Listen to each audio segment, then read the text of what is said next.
찬양할 때 그런 생각이 듭니다. 참으로 우리가 예배는, 주일 예배는 우리가 잔치다라는 생각이 들어요. 그래서 우리가 어제도 결혼식 잔치가 있었고, 또 오늘도 떡을 주니까는 잔치날 같지 않아요?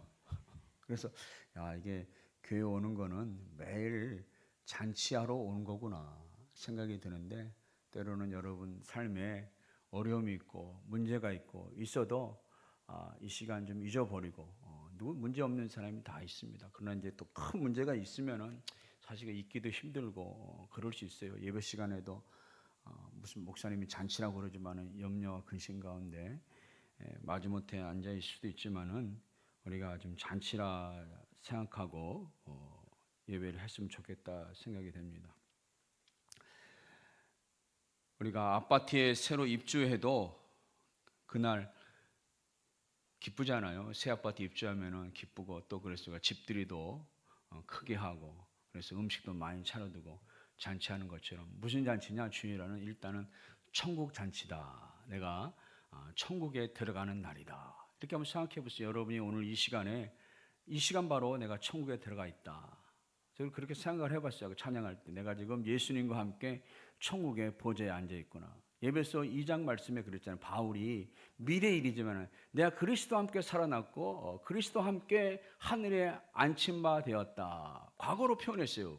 이미 이루어진 일이라고. 미래 일이지만은 내가 이미 예수님과 함께 하늘에 앉아 있다라는 놀라운 표현을 했어요. 너무나 확실하기 때문에.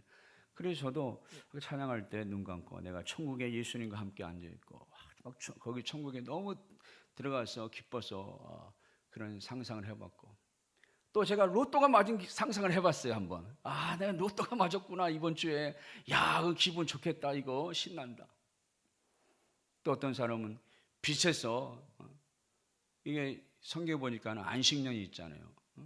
7년 6년 동안 가정을 떠나가지고 그래서 이제 해방되는 날, 얼마나 기쁘겠습니까? 38년 된 자가 예수님을 만나가지고 일어났을 때 기뻐했잖아요. 미문에 앉은 안진뱅이가 베드로 만나가지고 일어나 걸어갈 때 벌떡 40년 만에 일어나니까 얼마나 기뻐서 춤추며 성전에서 막 띵까띵까 춤췄어요. 너무 기뻐. 상상을 한번 해봐야 되겠다. 여러분이 아직 문제가 풀리지 않았지만 문제가 풀린 걸 한번 생각해보고 기뻐할 수 있는 날, 이게 바로 주일이다. 그래서 주일은 매주 저도 사실은 그러지 못합니다. 어쩔 때는 피곤도 하고 어쩔 때는 힘들고 그렇지만 오늘만큼은 주일은 잔칫날이 아닌가. 떡을 많이 먹어서 그런지 몰라도, 그래서 그렇게 주일을 잔치로 매주 보내야겠다 생각이 되어지는데, 이사야 58장에도 너희가 안식일을 맞이해서 이 날이 즐거운 날이다, 존귀한 날이다, 그리고 하나님을 기뻐해라, 그러면 너를 야곱의 업으로 기르리라 했지 않습니까? 이 안식일, 하나님께서 세상을 창조하고 이스라엘 백성을 애굽에서 해방시켜 주시고, 우리가 예수 그리스도의 십자가 안에서 모든 게 해방되고 모든 게 우리가 문제가 풀리고 저주에서 해방되었다고 주일 오전에 말씀드렸는데요. 그처럼 지금 병이 있지만은 이 병이 오늘 내가 그리스도 십자가 안에서 해방되는 날이다. 이렇게 한번 우리가 상상을 해보고 믿음으로 선포하고 우리가 예배하면은 좀 더 기쁘게 찬양할 수 있지 않을까 생각이 됩니다. 오늘 성경 말씀 지난번에 선악과 먹은 사건과 봤습니다. 과일 하나 먹었는데 인생의 운명이 바뀌었습니다. 이처럼 우리가 생명나무를 택하느냐 선악과를 택하느냐 굉장히 인생에 중요한 것입니다. 생명 대신 예수님을 택할 것이냐, 과학을 택할 것이냐, 우상을 택할 것이냐, 물질을 택할 것이냐, 인생의 운명이 무엇을 선택하느냐에 따라서 결정이 되어진다는 것입니다. 여러분이 오늘 예수 그리스도를 택하고 이 저녁에 하나님을 택하고 예배의 자리에 앉아있는 게 복된 자리인 줄로 믿습니다. 복 있는 사람은 악인의 길을 쫓지 아니하고 죄인의 길에 서지 아니하고, 오늘 여러분이 마지막 저녁까지 하나님을 기뻐하고 하나님의 은혜를 사모하고 오늘 여기에 있다는 것이 복 있는 자리고 또 잘 선택하셨습니다. 여러분, 선악과를 먹은 결과가 몇 가지 보여주고 있습니다. 첫 번째, 수치를 느꼈다는 것입니다. 실제로 보니까 아담과 하와가 그 전에는 부끄러움을 알지 못했는데 선악과를 먹고 나서 서로에 대해서 부끄러움을 느꼈어요. 무슨 말합니까? 죄를 짓게 되면 양심의 가책을 받는다는, 쓰라린 가책을 받아요. 그래서 마음에 무거운 짐이 생기고 모든 일에 있어서 얼굴에 어둠이 있고 활력이 없고, 그러다 보니까는 면역력이 떨어지고 또 우리가 질병에도 약해질 수가 있습니다. 그래서 죄는 우리에게 걱정을 주고 양심의 가책을 준다. 두 번째로, 죄는 하나님을 피하게 만든다는 것입니다. 8절 하반절을 보니까 하나님께서 하나님의 소리가 들릴 때 아담과 하와가 어떻게 행동했습니까? 8절 하반절을 보니까 여호와 하나님의 낯을 피하여 동산나무에 숨은지라. 하나님을 피해, 하나님을 그전에는 잘 섬겼습니다. 하나님과 교제했습니다. 하나님의 음성을 들었습니다. 그런데 죄를 짓게 되면 하나님을 피하게 된다는 거예요. 그렇지 않으면 어린 아이들도 뭔가 부모님에게 잘못하면 부모님을 슬슬 피하면은 아이가 부모님의 얼굴을 정면으로 보지 못하고 피하면 이 아이가 뭔가요? 잘못을 하고 있는 거예요. 우리가 죄를 짓게 되면은 하나님을 피하게 되는 마음이 생겨요. 교회로 오고 싶지가 않아요. 성도들을 만나고 싶지 않아요. 그런 분이 있습니까? 그러면 내 마음에 뭔가 하나님 앞에 잘못된 것을 행하고 있구나, 우리가 생각을 해야 되는 것입니다. 하나님은 거룩하시고 공의로우신 분이기에 죄를 가까이 할 수가 없습니다. 그래서 천국은 아무리 문이 열려 있어도 죄인은 들어갈 수가 없는 거예요. 너무너무 자기 자신이 부끄럽기 때문에 들어가래도 살 수가 없는 거예요. 너무 환하게 다 모든 양심이 보이기 때문에.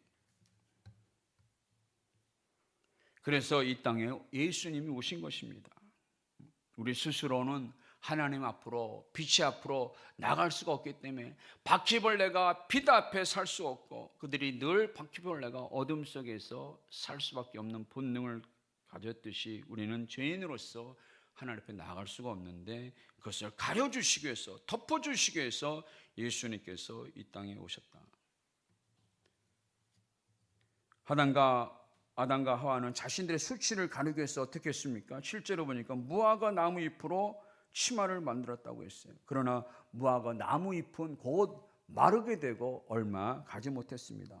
그러니까 하나님께서 무엇으로 그들의 수치를 가려줬습니까? 우리 본문을 읽지는 않았지만 3장 21절 다 같이 한번 읽어봅시다. 시작. 여호와 하나님이 아담과 그의 아내를 위하여 가죽옷을 지어 입히시니라. 가죽옷은 오래 가는 것입니다. 때로는 가죽옷은 평생 가기도 합니다. 가죽을 만들려면 짐승을 죽여야 했습니다. 하나님께서 아마 양을 잡아서, 양을 죽여서 친히 하나님께서 그 양의 털을 벗겨서 가죽으로 옷을 만들어서 아담과 하와에게 입혀주신, 지어주신 놀라운 사랑의 손길을 볼 수가 있습니다.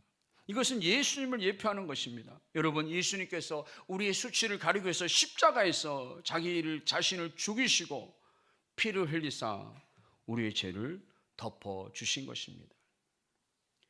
출애굽의 마지막 재앙 때 그 집에 문설주에 피를 바를 때 재앙이 넘어간 것처럼 우리가 예수 그리스도를 마음에 모셔드릴 때 우리의 마음에 예수님의 피가 뿌려지는 것입니다. 발라지는 것입니다. 그래서 모든 심판의 재앙이 넘어가게 됩니다. 히브리서 10장 22절에 우리가 마음의 뿌림을 받아 악한 양심으로부터 벗어나고 몸은 맑은 물로 씻음을 받았으니 참 마음과 온전한 믿음으로 하나님께 나아가자. 우리는 예수 그리스도를 마음에 모셔드림으로써 우리가 예수 그리스도의 핏부림을 받아서 이제 부끄럽지 아니하고 하나님 앞에 담대히 나아갈 수 있다는 것입니다. 죄를 덮어주셨다는 거예요. 그래서 예수님의 십자가는 여호와의 니시다, 여호와의 승리다. 십자가는 모든 죄의 문제, 실패의 문제, 모든 연약함의 문제, 질병의 문제, 모든 것을 다 이길 수 있는 하나님의 승리의 사인으로서 우리에게 십자가를 주신 것입니다.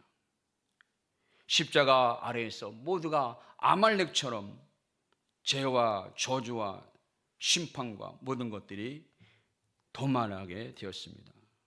우리가 십자가로 나아갈 때 우리는 죄로부터 완전한 승리를 거둘 수가 있는 것입니다.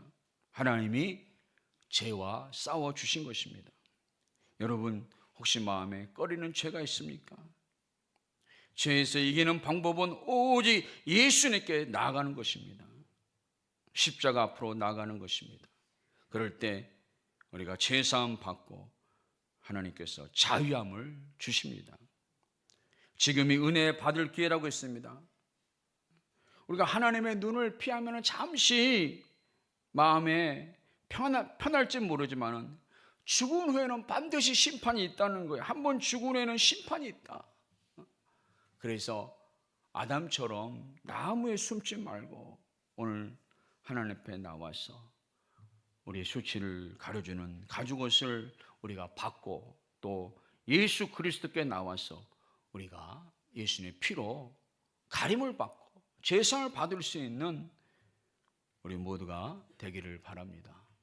에베소 1장 7절에 예수 그리스도의 피가 너희를 죄에서 속량하셨느니라. 모든 죄에서 속량은 자유를 말하거든요.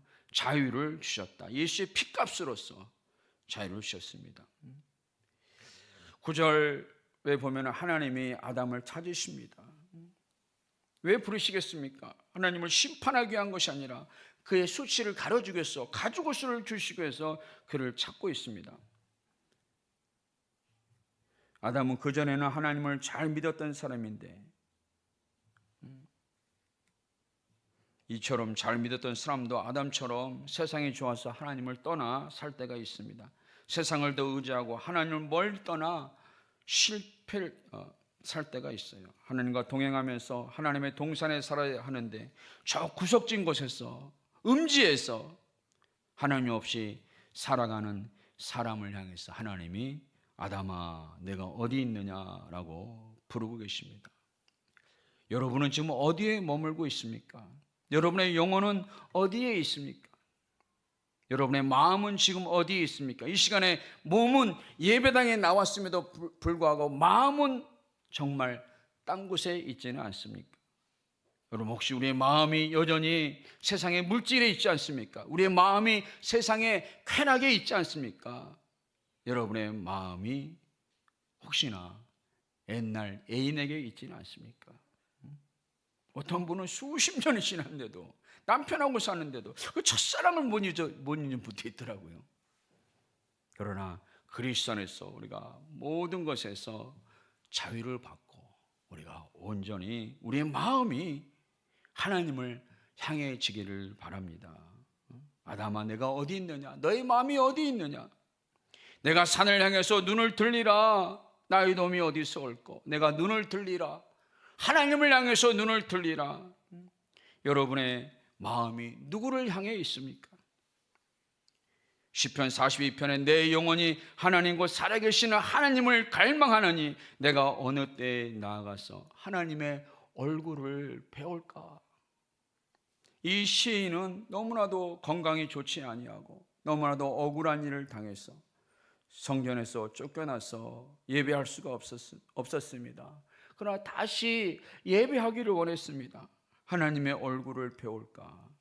하나님을 예배하고 싶습니다. 하나님을 만나고 싶습니다. 라는 간절한 마음의 소원을 가지고 있습니다. 여러분 우리 모두가 참으로 하나님께 돌아오고 하나님을 사모하고 하나님의 은혜를 사모하는 성도님들이 되시기를 바랍니다. 아담과 하와가 하나님의 얼굴을 피한 것은 바로 죄를 지었기 때문입니다. 선악과를 먹었기 때문에 하나님 먹지 말라는 선악과를 먹었기 때문에 죄의 현상의 또 세 번째 특징이 책임 전가라는 것입니다. 하나님께서 묻습니까? 11절에 물어요. 내가 혹시 선악과를 먹었느냐? 그때 아담은 정직하게 내가 먹었습니다, 잘못했습니다 대답하지 아니하고 아내에게 책임 전가를 하고 있습니다. 12절의 말씀 보면은 아담이 이르되 하나님이 주셔서, 먼저 하나님 앞에 책임을 전가해요. 하나님이 괜히 나에게 이 아내를 주셔가지고, 처음에 줄 때는 너무나 감사했고, 야, 내 살 중에 살이고 뼈 중에 뼈로다 너무나 기뻐했는데, 지금은 하나님 왜 주셨습니까? 하고 하나님을 원망하고 있어요. 하나님께 책임 전가하고 있어요. 하나님이 주신 나와 함께 하신 이 여자가, 그 여자 때문에 내가 그 열매를 먹게 됐습니다. 자기가 먹었다고 하지 아니하고 여자 때문에 먹었다고 책임 전가를 하고 있어요. 바로 죄의 특징이 책임 전가라는 것입니다. 우리도 일이 안 되면은 괜히 하나님을 우리가 욕할 때가 있습니다. 원망할 때가 있습니다. 여러분, 또 여자는 뭐라고 말하고 있습니까? 여자에게 물었더니 여자는 뱀의 핑계를 내며 뱀이 나를 꿰어서 내가 그것을 먹었습니다. 그래서 계속 책임 전가를 하고 있는 거예요. 저는 이것을 보면서 이런 생각을 합니다. 만일에 하나님께서 아담에게 물었을 때 아담이 책임 전가를 하지 않냐고 핑계대지 않냐고 하나님 내가 잘못했습니다 회개했다면 어떤 일이 벌어졌을까? 아마 더 이상 큰 여자에게 또 다른 사람에게 어떻게 보면 형벌이 가지 않을 수도 있었습니다. 아담이 모든 것을 짊어질 수 있었습니다. 마치 예수님께서 우리의 모든 죄를 다 십자가에서 담당해 주셨듯이 우리도 내가 잘못했습니다, 내가 담당하겠습니다, 내가 기도하겠습니다, 이게 바로 어떻게 보면 예수님의 정신인 거예요. 군인은 군인 정신으로 삽니다. 청년들하고 그 말씀을 나눴어요. 군인 정신이 뭔가? 우리 청년 중에 한 명이 이제 다음 주에 군대 가게 되는데 군인 정신이 뭔가? 군인 정신이 뭐죠? 저도 잘 모르지만은 군인 정신은 죽고자 하는 자는 살 것이고 살고자 하는 자는 죽는다. 절대로 물러서지 마라. 끝까지 싸워라. 이게 군인 정신이잖아요. 그러나 예수의 정신은 뭡니까? 예수 믿는 사람 예수 정신을 살아야 되는데 그것은 내가 섬김을 받으려 함이 아니에요. 오히려 섬기려 하러 왔다. 예수님께서는 모든 걸 다 내어주신 거예요. 자기 목숨까지 아끼지 아니하고. 그래서 우리 공동체가 예수의 정신으로 섬김의 정신으로 우리 모두가 살게 된다면 얼마나 아름다운 공동체, 서로 섬기는 공동체가 되겠습니까? 아담과 하와는 아름다운 가정을 이루어가게 됐는데 서로 책임 전가를 하고 예수 정신으로 살지 못하고 어떻게 보면은 세상의 정신으로, 마귀의 정신으로, 마귀는 책임을 돌리고 서로 원망하고 물어뜯고 그래서 허물을 찾고 싸우는 것이 바로 마귀의 정신인데, 예수의 정신은 내가 모든 것을 담당하고 잘못했습니다 하고 나가는 것입니다. 가정에도 교회에도 직장에도 문제가 생길 수가 있습니다. 우리가 잘못을 떠넘기지 말고 내가 책임지겠습니다 마음을 가지고 우리가 기도의 자리로 나가야 되는 것입니다. 여러분, 가정에 자녀가 방황합니까? 그러면은 엄마는 아빠 닮아서 그렇다고 그럴 수 있고 아빠가 잘못해가지고 왜 그런다, 남편은 집에서 뭐 했느냐 하면서 서로 책임 전가를 하면은 싸움만 일어날 뿐이죠. 여러분, 책임을 서로 전가하면은 문제는 배가 되고 우리가 서로 책임을 지게 되면 문제는 반으로 줄어들 줄로 믿습니다. 책임을 전가하면 문제가 어떻게 된다고요? 2배로 커지고 갑절로 커지고 우리가 서로 책임을 지면 문제는 반으로 줄어들게 됩니다. 하나님께서 15절에 놀라운 예언의 말씀을 주십니다. 뱀으로 하여금 여자와 원수가 되게 하겠다고 했습니다. 뱀으로 하여금, 그리고 여자의 후손이 내 머리를 상하게 할 것이다. 이것은 어떻게 보면 육신적으로도 맞아요. 육신적으로 여자들은 천성적으로 뱀을 싫어하더라고요. 뱀을 싫어해요. 남자들은 뱀을 잡아서 먹지만은 여자들은 싫어해요. 하나님 말씀 육신적으로 맞는 것 같아요. 그러나 더 영적으로 보면 이 말씀 그 여자의 후손은 예수 그리스도를 말하는 것이죠. 왜 예수님이 여자의 후손입니까? 여자의 후손이 뱀의 머리를 상할 것이다. 뱀의 머리는 사탄의 머리를 말하는 것이죠. 예수님은 동정녀의 탄생이기 때문에 처녀의 몸으로 왔기 때문에 남자의 어떤 피가 섞이지 않았기 때문에 예수님은 여자의 후손으로 오셨다. 그 여자의 후손이 독생자 예수 그리스도께서 바로 사단의 머리를 짓밟을 것이다. 십자가를 지심으로 말미암아 모든 죄의 권세에서 오늘 사탄을 짓밟고 승리하고 그 승리에 우리가 믿음으로 함께 연합하고 그러면 예수님의 승리가 여러분의 승리가 되고 나의 승리가 될 줄로 믿습니다.